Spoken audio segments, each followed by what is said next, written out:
This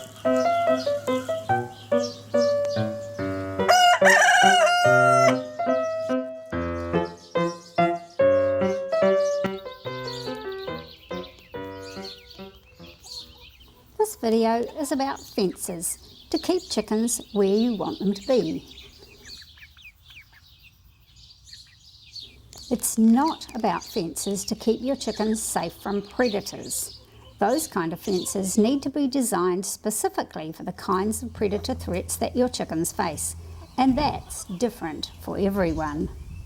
The most common question about chicken fencing is, how high should it be?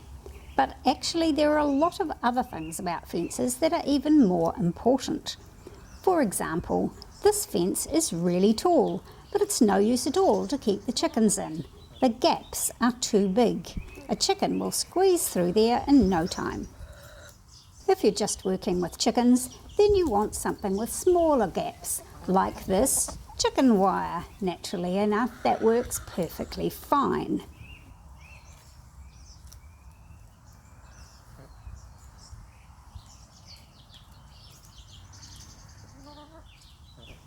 Some chicken wire has larger holes, but again the gaps are hexagonal.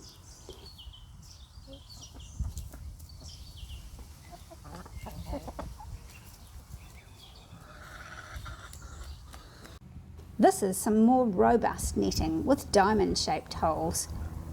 It was actually designed for a dog run.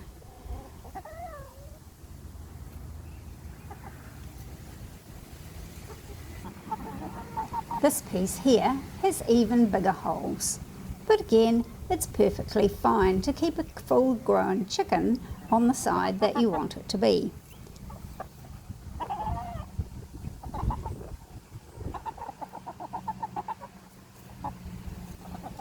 But when I put youngsters in this run, I cover the front door with a shade cloth, partly because otherwise they can squeeze through these holes.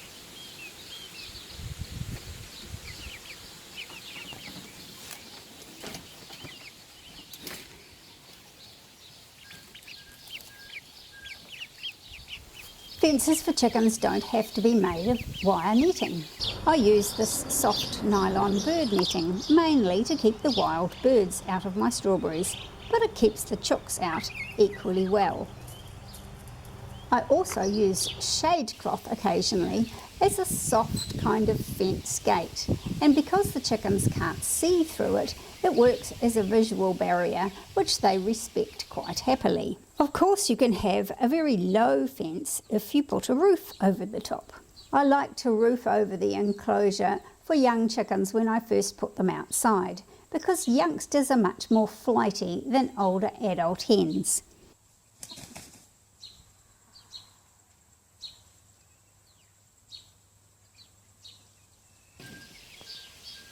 As they get older, they settle down a little bit.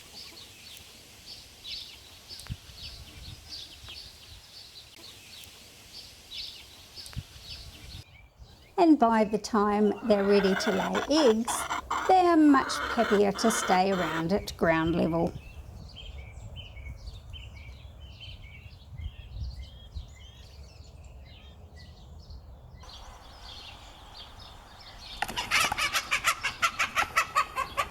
Of course, there's always an exception.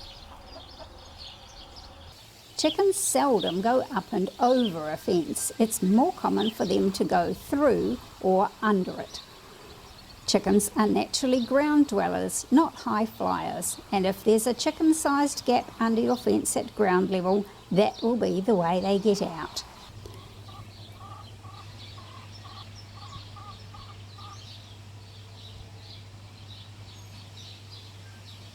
So check for gaps.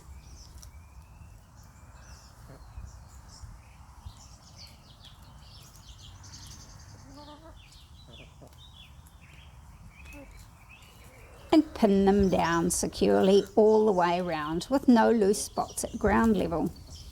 I even secure the soft bird netting all the way around with a heavy metal bar. Almost as important as what's at ground level is what's on top of your fence. The problem with this fence is the rail along the top. Unlike what you probably imagine, chickens don't generally fly up and over an obstacle like a fence, but they will fly up onto a high surface. So if the fence has a solid landing place along the top, chickens think that's an open invitation to fly up, perch on the top, check out the other side, and then fly down. So don't put up a perch along the top of your fence.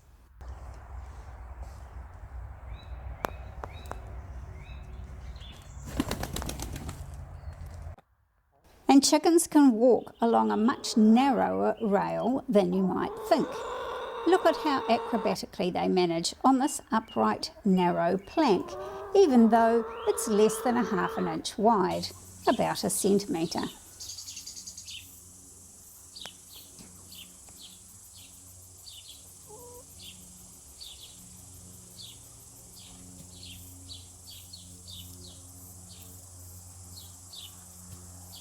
This fence looks good except for the fence posts. A fence post is just a stairway made for chickens, leading directly to the other side of the fence. It's much better to use something slender as a fence post. I sometimes use these triangular metal stakes. Around here they're called waratahs, but you might know them as T-posts or Y-posts.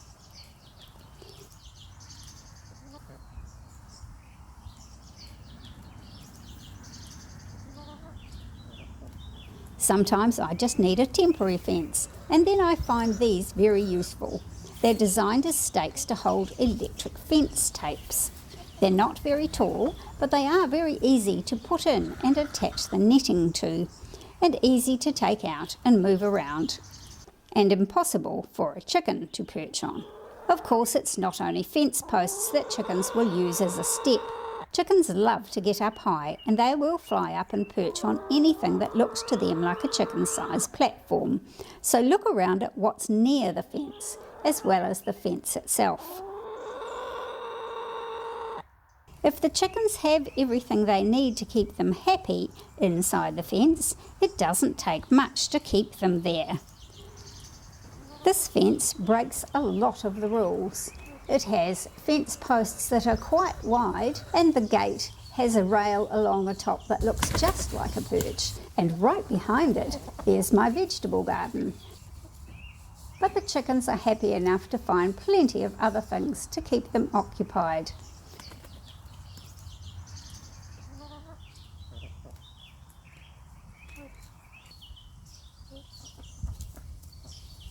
So there you have a lot of things to consider about fences for chickens, and probably the most important lessons are also the least obvious. If your chickens get out, they probably didn't fly over the fence.